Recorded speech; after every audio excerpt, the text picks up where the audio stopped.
Assalamualaikum warahmatullahi wabarakatuh. Innal hamdalillah nahmaduhu wa nasta'inuhu wa nastaghfiruhu wa na'udzu billahi min sururi anfusina wa min sayyiati a'malina may yahdihillahu fala mudhillalah wa may yudlilhu fala hadiyalah. Asyhadu an la ilaha illallah wa asyhadu anna Muhammadan abduhu wa rasuluh. Allahumma salli wa sallim wa barik ala sayyidina Muhammadin wa ala alihi wa sahbihi wa man ihtada bihudahu illa yaumil qiyamah. Amma ba'du. Qala Allah ta'ala fil Qur'anil Azim, a'udzu billahi minasy syaithanir rajim. Bismillahirrahmanirrahim. Lakum dinukum waliyadin. Al-ayah, sadaqallahul adim. Walidhalika qala Rasulullah sallallahu alaihi wasallam, man kana yu'minu billahi wal yaumil akhir falyukrim jarahu. Puji beserta syukur akan tetap menjadi kagungan Allah yang Maha Ghafur, yang mana telah memberikan kepada kita nikmat yang tidak bisa diukur, sehingga jika kita ingin menghitung terhadap nikmatnya Allah, maka kata Allah la tuhsuha, tidak akan bisa kita menghitungnya. Salawat beserta salam semoga tetap Allah curah limpahkan kepada junjungan alam semesta, profesor sedunia, hakim yang bijaksana, yakni Habibana wa Maulana Muhammadin sallallahu alaihi wasallam. Tak lupa kepada keluarganya, kepada para sahabatnya, kepada tabi'in itba'ut tabi'at, juga kita selaku umatnya, mudah-mudahan mendapatkan syafaat di yaumil qiyamah. Amin ya rabbal alamin. Yang saya hormati dewan juri beserta para panitia yang insyaallah Allah muliakan, juga yang saya banggakan teman-teman peserta lomba yang dirahmati Allah Subhanahu wa taala. Sebelumnya, izinkan saya memperkenalkan diri terlebih dahulu. Nama saya Wisnu Hairul Misbah dari SMA Negeri 1 Cicurug, yang insya Allah akan menyampaikan dakwah yang bertemakan moderasi beragama dalam ruang lingkup masyarakat desa. Hadirin hadaniyallahu wa iyyakum ajmain. Ketika kita berbicara tentang moderasi beragama, pasti akan erat kaitannya dengan yang dinamakan toleransi. Namun, sebelum jauh kita membahasnya, kita kupas terlebih dahulu tema kita kali ini, yaitu moderasi beragama dalam ruang lingkup masyarakat desa. Bahwa dalam tema tersebut, kita ambil dua kata awal, yaitu moderasi beragama, yang mana moderasi beragama memiliki makna, cara pandang, sikap, dan praktik beragama. Lalu, mengapa harus masyarakat desa? Karena mereka lah orang terdekat yang berada dengan kita setiap harinya. Oleh karena itu, disinilah terlihat betapa pentingnya toleransi itu. Dalam Islam pun toleransi berlaku bagi semua orang, baik itu sesama muslim maupun non-muslim. Allah Subhanahu wa taala berfirman dalam Al-Qur'an, lakum dinukum waliyadin, untukmu agamamu dan untukku agamaku. Selagi yang kita lakukan tidak mengusik agama lain, juga sebaliknya. Oleh karena itu, hal yang harus kita lakukan adalah dengan cara berbuat baik kepada manusia, terlebih itu tetangga kita.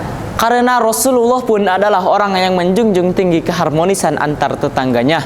Sebagaimana sabdanya dalam hadis, man kana yu'minu billahi wal yaumil akhir falyukrim jarahu. Siapapun yang beriman kepada Allah dan hari akhir, hendaklah ia memuliakan tetangganya. Hadirin rahimakumullah, ada beberapa hikmah yang bisa kita ambil dalam memuliakan tetangga. Tetangga adalah saudara kita yang paling dekat. Ketika terjadi sesuatu kepada kita, tetanggalah yang akan memberikan pertolongan kepada kita. Sedangkan al-jaza min jinsil amal, setiap pembalasan yang kau terima tergantung apa yang kau lakukan. Kalau kita bisa baik terhadap orang lain, maka orang lain pun akan baik terhadap kita. Juga sebaliknya. Karena memuliakan tetangga bukanlah hal yang sulit, akan Akan tetapi jika kita memiliki keinginan dan ketulusan untuk melakukannya, misalnya ketika kita sedang memasak, lebihkan sedikit, berikan kepada tetangga kita. Terkadang yang dinilai bukan dari seberapa banyaknya, tapi dari seberapa perhatiannya. Betul? Bahkan anjuran ini sesuai dengan hadis riwayat Muslim bahwa ya Abazar, iza tobahta marokatan fa'aksir rumaha wa ta'ahad jironaka. Wahai Abu Zar, apabila kamu sedang memasak sayur, lebihkan sedikit airnya, berikan kepada tetanggamu. Atau jika tidak seperti itu, contoh lain memuliakan tetangga bisa juga dengan membeli kebutuhan sehari-hari di warung tetangga. Walaupun di zaman seperti ini sudah banyak minimarket yang lebih lengkap dan terjangkau. Akan tetapi, siapa tahu jika kita membeli di warung tetangga kita, itu akan menjadikan kebahagiaan dan menjadikan amal kebaikan untuk hari pembalasan nanti.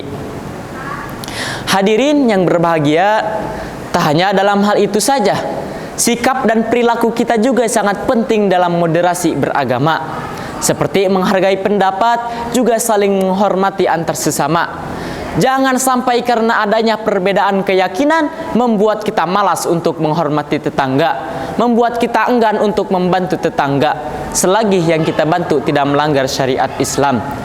Juga kita sebagai seorang muslim tidak dituntut untuk mengadili kekafiran seseorang dan menghakimi sesatnya orang lain.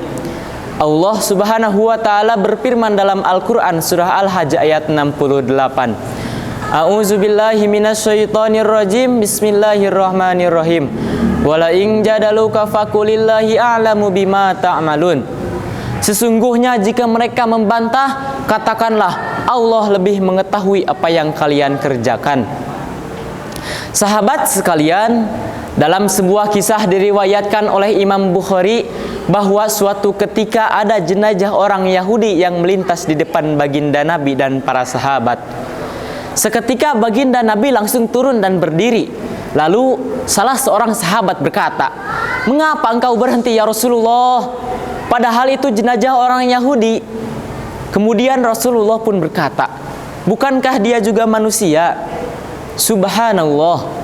Begitulah akhlak yang dicontohkan oleh baginda Nabi, yang seharusnya kita sebagai umatnya terus berupaya dalam berperilaku toleransi, terutama dalam memberikan kemudahan dalam bermuamalah, bukan untuk saling memaksakan keyakinan. Sebab Allahu yahkum bainakum yaumal qiyamati fi ma kuntum fihi tahtalifun. Allah yang akan mengadili di antara kamu pada hari kiamat tentang apa yang dahulu kamu perselisihkan. Al-Quran surah Al-Hajj ayat 69.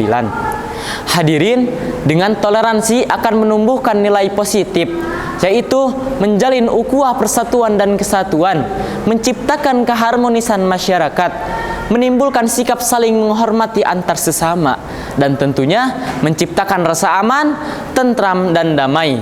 Rupanya hanya itu yang bisa saya sampaikan.